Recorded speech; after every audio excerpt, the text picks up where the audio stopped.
ಅಶ್ವಿನಿ ಗೌಡ ಅವ್ರು ಏನ್ ಅನ್ಸ್ತಾರೆ ನಿಮ್ಗೆ ಅಂದ್ರೆ ಬಿಗ್ ಬಾಸ್ ಅಂದ್ರು ಚೆನ್ನಾಗಿ ಅವರು ಮತ್ತೊಂದು ವೇಳೆ ಜಗಳ ಬಂದ್ರೆ ಜಗಳ ಆಡೇಬೇಕಲ್ರಿ. ಈಗ ನಮ್ಮ ತನ್ನ ಬಂದ್ರು ನಾವು ಜಗಳ ಆಡಬೇಕು, ಅವ್ರ ತರ ಬಂದ್ರು ಅವರು ಅಲ್ಲಿ ಮತ್ತೆ ಜಗಳದಿಂದೇ ಫೇಮಸ್ ಆಗೋದು.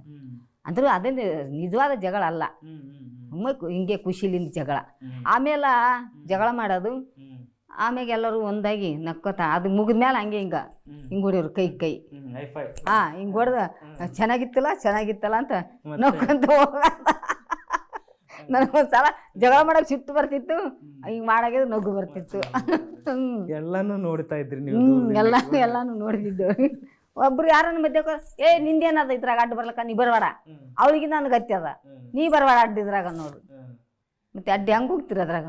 ಬಿಡು ಅವ್ರವ್ರು ಜಗಳ ಮಾಡ್ಕೊಂಡಿದ್ದು ಕೋಳಿ ಜಗಳ, ಮತ್ತು ಆಮೇಲೆ ಅವರೇ ಸರಿ ಹೋಗ್ತದ ಸುಮ್ಮನೆ ಇರೋರು. ಅಲ್ಲಿ ಒಂದು ಮಜಾ ಅವ್ರಿ ಜಗಳ ಮಾಡೋದು, ಚೆನ್ನಾಗಿರ್ತಿತ್ತು ರೀ ಜಗಳ ಮಾಡೋದು. ಬಟ್ ನೀವಂತೂ ಜಗಳಕ್ಕೆ ಹೋಗ್ತಾನೆ ಇರ್ಲಿಲ್ಲ. ನಿಮ್ನ ನೀವೇನಾರ ಇದು ಬಂದ್ರು ನಿಮ್ಮ ಅಮ್ಮ ನೀವು ಸುಮ್ಮನೆ ಇದ್ಬಿಡಿ ಹಂಗೆ ನೀವು ಜಗಳ ಮಾಡ್ಕೊಂತ ಒಂದ್ ಸ್ವಲ್ಪ ಮುಂದೆ ಹೋಗಿದ್ರೆ. ನಾನು ಹೋದೆ ರೀ ಜಗಳ ಮಾಡಕ, ನನ್ನ ಹತ್ರ ಯಾರು ಬರ್ಲಿಲ್ಲ. ಅಂದ್ರೆ ನಿಮ್ಗೆ ಯಾರು ಪೈಪೋಟಿನ ಇಲ್ಲ ಅಂತ? ಎಲ್ಲರೂ ಅಮ್ಮ ಅಮ್ಮ ಅಂತ ಎಲ್ಲರೂ ಅಮ್ಮನ ಪ್ರೀತಿನೇ ತೋರಿಸಿದ್ರು. ಮತ್ತೆ ಹೆಂಗ್ ಗೊತ್ತಿರ ಅವ್ರು ಕೂಡ ಜಗಳ? ಆರಾಮ್ ಅನಿಸ್ತ್ರಿ ಅಥವಾ ಏನಾದ್ರು ಕಷ್ಟ ಅನಿಸ್ತಾ? ಇಲ್ಲ ಕಷ್ಟ ಏನು ಅನಿಸಿಲ್ಲ ಬಿಡ್ರಿ ನಮಗೆ. ಮತ್ತೆ ಯಾರಿಗೆ ಅನಿಸೋದ ಬಿಟ್ಟೋದೋ ನನ್ ಮಾತ್ರ ಗೊತ್ತಿಲ್ಲ, ನನಗಂತೂ ಕಷ್ಟನೇ ಅನಿಸಿಲ್ಲ.